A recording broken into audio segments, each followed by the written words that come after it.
こんにちは、ゆうたです。今日は記憶的ルームにやってきました。記憶的ルームとはトレンドの最先端を行くインタビューのこだわりの部屋を覗き見させてもらい、部屋についてやライフスタイルを紹介するコンテンツとなっております。今回はゆうとさんです。よろしくお願いします。お願いします。じゃあゆうとさんについて自己紹介をお願いします。ゆうとです。はじめまして。自営で小さな会社をやっています。アクセサリーを作ったりですとか、あとは運動の指導をしたりですとか、自分がやりたいなと思うことをやりたいように仕事にして今は働かせていただいております。はい、よろしくお願いします。ということで今回紹介していただくこちらのご自宅が 2LDK。 そうです。はい。だいたい平米数はどれぐらいのご自宅ですか？平米数が85平米ですね。はい。この物件をなんか選んだ決め手というか何かありますか？地元の物件になるんですけど、見た目からすごくかっこいいなというふうに思っていたのと、あとはテラスが30平米超える広さがあるので、家主が好きに遊べるようにということでこのタイル張りの床もすごい気に入りましたし、もう上げればキリがないぐらい、もうここに本当に住みたいなと思って住んでおります。ということで、かなりちょっと物件が本当にちょっと特殊すぎてそのお話ももちろんなんですけど、あとはこういう家具とか、そういったお仕事についてとか、そういったところのちょっとお話もいろいろ聞ければなと思っておりますので、よろしくお願いします。お願いします。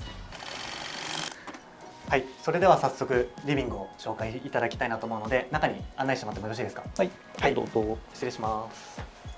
おお、ここはだいたい何畳ぐらいのお部屋になるんですか？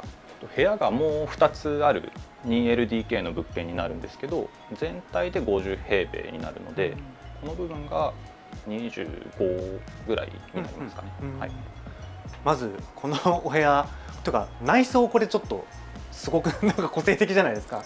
内装は、外装も多分ご覧になって面白かったと思うんですけど、オーナーの人がこういったタイルの職人さんなので、その方が全部こう作業してこういったメキシカンスタイルを売りにした物件ということで聞いてます。廊下からすごかったですもんね、階段上がるところとか。そうですね。この床のこのタイル張り、これはもう本当に、ペット飼っててもすごいこう掃除もそれこそしやすいし過ごしやすいしっていうので、すごくもう本当に5年ぐらいいるんですけど、まだまだ住もうかな一回ちょっと引っ越しの話あったんですけど、ずっとここにちょっといようかな。そうなんですね。じゃあまずこのなんかリビングのこだわってるポイントだったりコンセプトみたいなのがあればちょっとお聞きしたいんですけど、何かありますか？こだわりはオフィスにも使用しているので、その椅子がたくさんあるっていうのが一番のポイントになるかなっていうふうに思ってます。あとが観葉植物がポンポンポンポン並んで、部屋の雰囲気をよりこう向こうのスタイルにしたいみたいなところで置いたんですけど、ホームセンターで普通に買っているものもありますし、この辺の子は多分10年以上一緒いるんですけど、IKEA でパックにされてこのぐらいのちっちゃい状況から育てたらこのぐらいまで結構大きくなりましたね。じゃありましたっていう風な子がいたりとか、イデーさんっていう無印良品の運営会社さんがやっている、少しこうおしゃれなラインというかデザイナーさんが入ったりとか、芸術品みたいなものを売ったりみたいなところがあるんですけど、そこで売っていて、すごくかっこいいなと思って入った一番新しい子ですね。まだ1年いるかいないかぐらいかなと思います。あと奥のマリア像は日宿のグローブアンティークさんっていうアンティークショップがあるんですけど、そこで買ったリアルヴィンテージのマリア像になります。あの子もこう部屋にもともといたみたいな顔してるんですけど、住人みたいな顔してますよね。この子もここに来て育ったので、初めはこのぐらいでしたかね。こっちも伸びて伸びて伸びて伸びて伸びて、本当すごい伸びてますね。そうなんです。結構植物とかは行く先でいろんなショップで購入されるみたいな感じなんですか？そうですね。初めはこう気に入った子がいたらだったんですけど、だんだんもうこれだけ揃ってくると仲間に入っていい子許される子たちが、この子なら入れるっていう子が見つかったら買うみたいになっているので、この子は関西の出張行った時に買ってきた子ですね。あと外にもまだ他にあるんですけど、それ横浜のショップで買ったサボテンがあったりとか、この子も1回育ちすぎて剪定しましたね。あ、そうなんですね。へミッキーマウスの形になるっていうのが売りのサボテンなので、え、そうなん本当にこの大きい3枚だ。はい。でミッキーマウスの形だったんですけど、こうどんどん伸びてきてポキッて折ってまた挿し木みたいにすると増やせたりもするので、へえ。欲しい友人にあげたりとか、あ、いいですねそれは。なんで振ったり増えたり減ったりしてるのがこの子ですかね。わかりました。あとはじゃあちょっと家具のお話とかもはい、ちょっと聞ければなと思ってるんですけど、このソファースペース、はいまあ、ソファーだったりとかこのテーブルとか、この辺りはなんかどちらのブランドというかどこで購入されたアイテムですか？家具はソファーは IKEA のもので似たテイストので揃えたんですけど、こっちは IKEA で間違いないです。でこれはネットで多分サイズと高さが合うなっていう風にしてオットマンみたいにつなぐとこうドカーンって座れるようにするために買った継ぎ足し用のソファーになりますね。でこれは多分中古で買ってるんですけど、マドリッドっていうブランドのテーブルで、もともと素地で艶だったりないんですけど、部屋に合わせたかったので自分でニスを塗って汚し入れてピタッとくるようにしたっていうようなものになります。これ、このテーブル上に置いてあるこの本というか図録というか、これこの分厚い、気になるじゃないですか。はい、これ領収書入れなんです。あ、領収書、あ、本じゃないんだこれ。こちらからだったら見てもらっていいんですけど、本当だ、これケースなんですよ。こっちから見るとケースですね、はい、あ、そうなんだ。これもグローバーアンティークさんのはずですね。アンティークショップさんで買いました。これスピーカーとかはこれはマーシャルですか？あ、そうです。重低音やっぱりいいのでマーシャル入れてますね。そっちにもポータブルの小さいのもありますもんね。はい、これもマーシャルです。結構ゆうとさんご自身は音楽とかもお好きなんですか？父親が親父バンドみたいなことをやっていたので、小学校の時からギター仕込まれたりっていうような感じで、そうなんだ。小学校バンドみたいなのをやったりとかはしたので、ちょっとだけできます。なんかよく聞くアーティストとかいますか？アーティスト最近になるかちょっとわからないんですけど、はい、インヤメロントーンっていうコンピレーションアルバムがあって、ジャズヒップホップみたいな分野になるんですけど、それがすごい好きだったので、1から今多分15、16ぐらいまで出てるんですけど、それはすごい部屋でも流しますし、よく聞きますね。これは、ストッカーなので、この中に米とかパンとかが保存が効くパンだったり入ってたり、あとビールだったりとか飲み物も入ってるんですけど、ストッカーです。その上にこう今テレビをそうです、置いてらっしゃるみたいな。はい、全くないんですよこの家実は。収納がですか？全部屋ゼロっていうのだけ難点です。そこだけ。はい、じゃあ結構それは工夫してこう家具とかはそういう機能性のあるものとかをちょっと使ったりとか。そうですね。あとはそのオーナーさんが作るよって言えちゃう人なので、前に住んでた子たち、なんか女性2人組の海外旅行好きな子が2人で住んでて、それぞれ1部屋ずつ使ってリビング共有みたいにしたらしいんですけど、その時はここに洋服ダンスがズドンってこのソファー分ぐらいまで来てたんですね。同じ赤色の木目調の板を使ってここにストッカーがあって、それどうするって言われたんですけど、外してもらいました。リビング、でかすぎますもんね。広く使いたかったので。こことかも2人掛けのこっちもソファーがあってっていう感じなんですね。そうです。かなりそのパソコン作業が今増えたので、自分のこう楽な姿勢で仕事ができるようにということで整えてこっちにも増やしましたし、これ本当は外用の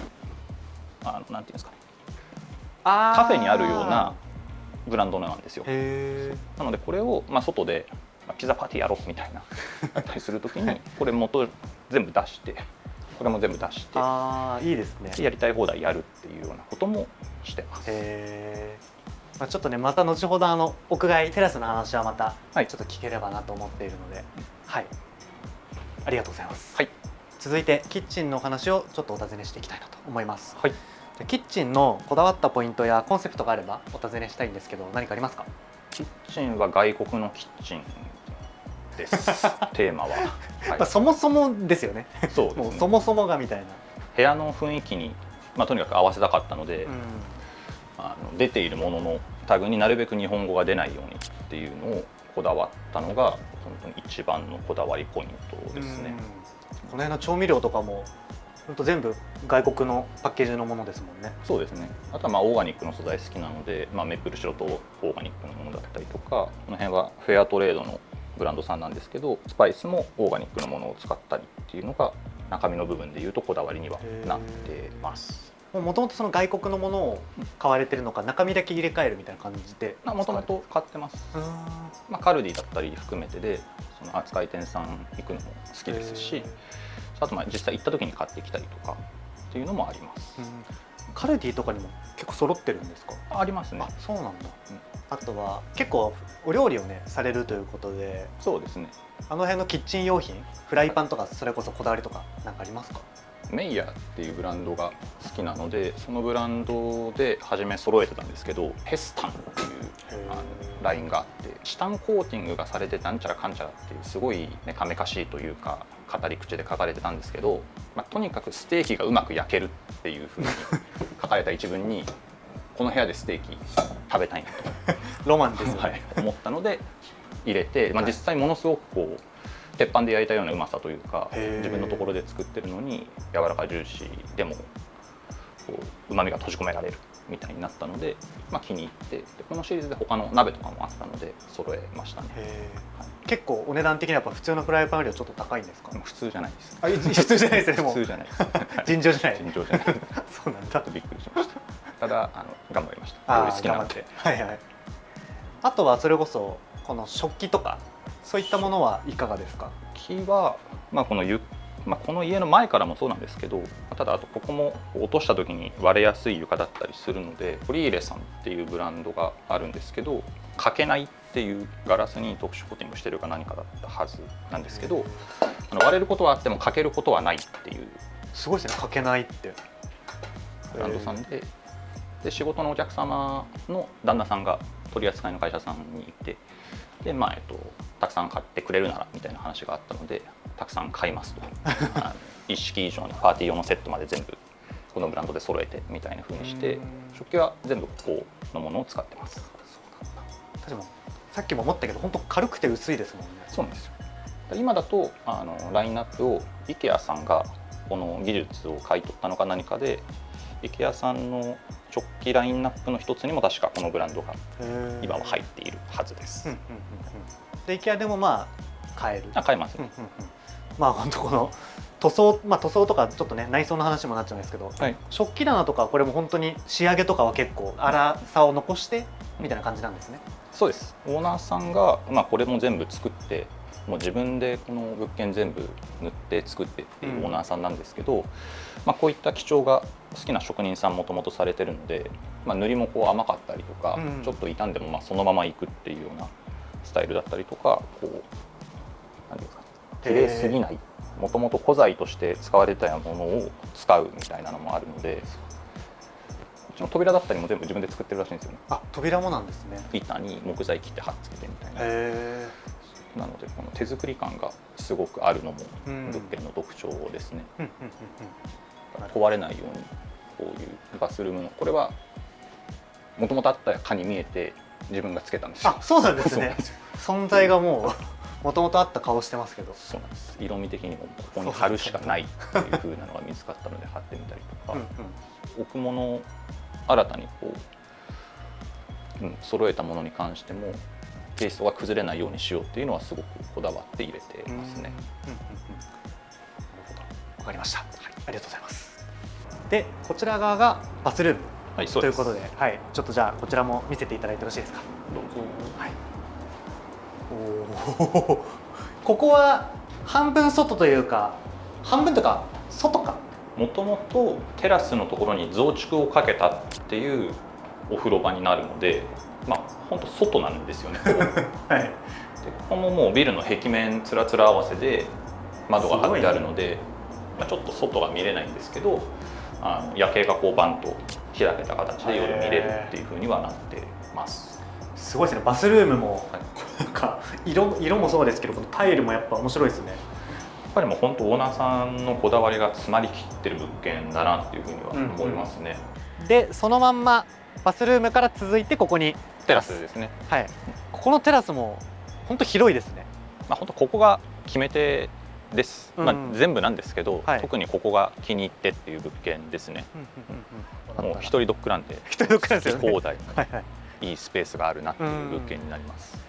ここのテラスからのこの住居、住まいの方の抜け感もなんか綺麗ですね。本当に開けとくと風すごく綺麗に入りますし、確かに。あとはなんか漫画チックになっちゃいますけど、無理くりこの上からよじ登ってああ、夜景見たりすると確かに。漫画ドラマのワンシーンみたいなみたいな感じに絵面になるような物件いいですね。この辺とかのテーブルとか椅子はもともと備え付けというかあったものなんですか。これは備え付けでありましたね。あとはまあサボテンは買ってきた、はい、うちで後から置いたもので、別部屋に置いてある1メーター超えのクロスがあったんですけど、それを一番端に当時は置いてて、で今もまあ中に引っ込めたんですけど、はいはここもなんかこう空間作りたいなっていうのでこだわってたい。時期があります。これハンモックは日本で購入されたんですか。これはメキシコ一人で旅行に行った時に、当時まだここ住んでなかったんですけど、住んでない時なんだ。14、15年前ぐらいに向こうに行って買ってきた無法物のハンモックですね。じゃあまあ皆さんでこう外で集まったりする時にまあ使ったりとか、まああの中にキャンプ用品が入ってるんで、ここでまあ好きにやるっていうエリアですね。わかりました。ありがとうございます。続いてこちらがまあアトリエということで、ちょっとお話を聞いていきたいんですけど、ここはまずなんか内装のところでいうと、さっきのちょっとメキシカンスタイルとはちょっとまた変わった雰囲気ですね。そうですね。母屋のビルの一室っていう風な位置づけになるので、まあ、壁も向こうはこう木目だったりとかタイル貼られてたりなんですけど、こう完全にコンクリートの壁で一色ベタで白で塗られてたので、まあ、ちょっと雰囲気変えて別のテイストと、まあ、自分がやりたかったその会社の雰囲気とに合わせて置くものもこだわって組んだっていうような部屋になってます。ここで言うと、まあその収納があまりないみたいな。ゼロですね。私もね、もはやゼロ。この物件本当にないんですよ。ない。ということでやっぱその辺は結構工夫されたんじゃないですか、やっぱりこの部屋でも。そうですね。デスクまあ組んだりするときに、まあ、ストッカーで組んだりとか、あとはこれが古材なんですけど、まあ、古材とガーデニングに使うような石素材のものと組み合わせてこう高さを出して物を置けるようにしたりとかっていうのはこだわったポイントになってます。あとこの辺も本物のこういったシート敷いたりとか。そうなんだ。はい。革製品好きなので革に関するグッズというか、まあ、自分が着たりとか商品のコンセプトに似てるなっていうようなものはこの部屋に全部置いていますね。ここのちょっと普段なんかお仕事についてもなんかお聞きしたいなと思ってるんですけど、なんか普段はそのどういうことをされてるんですか？普段はヘブライ語っていう文字が実はあって、そのヘブライ語を刻んだクロスモチーフのシルバージュエリーを作ってます。こ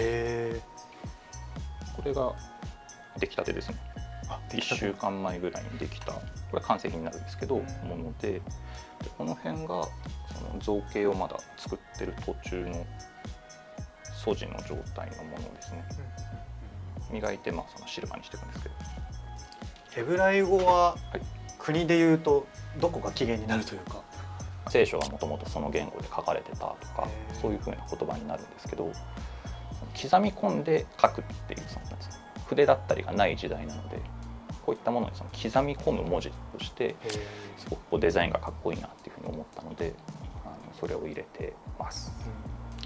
この奥にあるのがご自身であれですか、制作されたシルバーのアクセサリーというかものなんですかね。これがまあ商品として今出しているもので、経年変化したりとか磨きを変えるとちょっとこう質感が変わったりするんですけど、なのでまだこの仕事を始めて4年目なので、そのどういった変化が出てくるかっていうのをこうつけながら試しているのがこの辺りに飾ってあるものになりますね。全然違いますもんね、見た目というかやっぱり違い出ますね。出ますよね。そのお守り的につけてほしいなっていうふうに思うので、色がついてくるというか、その人によりつけていたら似合ってくるっていうのがすごく面白いなっていうふうに思いますね。こっちの後ろの方とかもすごい大きなこの十字架というか、そうです、ありますけど、これはもうこの部屋にここにしかないなっていうふうに思ったので、下の土台から探してきて自分で切ってはめ込みして置いたりっていう風にしてるんですけど、もう、三宿のグローバンティクスさんっていうところにあったのを買い付けてきて、で表面がもともと単一のカラーで塗られてたんですけど、全部自分で剥がして鉄の素地に戻してっていう風にしてここに置いてますでこっちのガラスか、このショーケース、はい、ここはまたどういうものをこれは飾られてるんですか？これは自分が一番初めに作ったものを置いたりとか、あとはそのイメージを作ってもらったりしたものを置いたりっていう風にしているんですけど、この骸骨はもちろんイミテーションなんですけど、セドナっていうアメリカのアリゾナ州にあるエリアで買ってきたものになりますね。でこの下のドライフラワーがココボタニカルさんっていう代官山のショップがあるんですけど、オーダーで組んでるんですけど、どのスタッフさんもセンスがものすごいいいので、そこでお願いして組んでもらったりとか、他にも持ってるんですけどあったりして、あとはペン置きだったりも自分で木を削って作ったりとか、ペンはムーさんっていうまたアンティークショップさんがあるんですけど、恵比寿ですね、そこで買ってきたものです。わかりました、はい、ありがとうございます。でこちらが寝室ということで、ちょっとじゃあ中に失礼します。はい、はい、よいしょ。こちらもちょっと塗装の色とかはまた若干違いますよね。そうです。これは真っ白ではない色味になっているのと、あと床材も向こうは本当に全部白だったんですけど、こっちは少し木目の床が張られているっていう部屋だったので、会社の倉庫に一時してたんですけど、ここもちょっと普通に使える部屋にしようということでこんな仕様に今はなってます。ここのスペースでいうと、まずじゃあちょっとベッド周りですかね。ベッド周りはこだわってないというか、その犬がいると汚れてしまったりが気になったりするので、フレーム無印で、ベッドマットも無印のはずです、もしくはなんかコアラマットレスさんかどっちかですね。いわゆるなところ使ってます。あと毛布なんかすごくないですか？これ変わってるんですけど、これニトリです。あ、ニトリなんだ。意外ななんかあれですね。いい雰囲気になりそうだったので、これにしてみたりとか、兄が一人暮らし先で使ってたカーテン引き継いでなので、そうなんだ。引っ越し好きなので3回はしてるんですけど、20年以上前のカーテンはい、すごい物持ちいいですね。じゃあずっとこれは一緒にそうなんだ、ついてきてますね。あと結構どのお部屋にもこうあったと思うんですけど、このベッドの頭上にある十字架って言ったらいいんですか？そうです、はい、このデザインすごく好きなんですけど、アメリカの旅行をしていた時に見つけて、それぞれのテーマカラーを決めて設置しているクロスのっていうんですかね、これ、オーナメントになるんですかね、を飾ってます。このクロス自体にはこう意味合いというか何かあったりするんですかね？これあるんですかね。チャームがすごくたくさん打ち込んであって、でゴールドのカラーになってるんですけど、メキシコの雑貨ショップさんにも結構これは置いているものになるので、向こうだと一般的にこういう風なモチーフで作ってるのかなって思ってます。なるほど、そうなんですね。今度こっち側の頭上か、はい、このペンダントライト、この爆弾デザインも向こうっぽいらしくて、ショップさんでも扱ってたりとか、この物件も階段の照明もこのデザインのものがついてたりするんですけど、ブルーだったりとかこの部屋の色のにしたいなっていうふうに思っていて、それもいろんな色があります。そうなんですね。あとはこっちの壁側の上、このシールというかステッカーというか、これは何ですか？これはグアダルーペっていうマリア像のメキシコ版、白人ではなくて褐色のマリア様っていうデザインになるんですけど、そういったモチーフが好きなのと、この淡みのあるブルーのカラーが好きだったので、見つけた時に部屋に飾ろうと思ってここに貼りました。あとは今度こっち側の壁ですね。こっち側はすごいこの大きな大判の写真があると思うんですけど、これはどなたか、なんか作家さんのお写真とかですか？そう言っていただけたらありがたいんですけどこれもアメリカの旅行中に国立公園で自分で撮影した写真を伸ばして貼っていて、場所はテヘナ湖っていう湖になりますね。夏場に行ったんですけど、山をこう登っていくと上にはまだ雪が残ってて、野生のキツネだったりが見れたりっていう思い出もあるんですけど、そこの写真を収めてすごく気に入ったので部屋に飾ろうと思って飾りました。すごい雪とかもね綺麗ですもんね。そうなっててなんか逆さま富士みたいな山が全部この湖に映って同じようになってるっていう絵面がそう綺麗に撮れたなっていうふうに思いますね。あとはこの辺でいうと、結構ね洋服とかも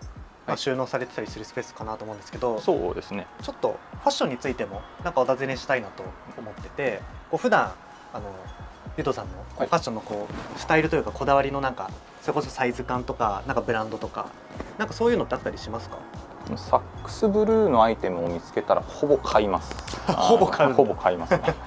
パンツだったりにもその色味のもの多いですし、壁に飾られているものとかアクセサリーを置く下に敷いている布だったりもその色になってますし、あとこの子の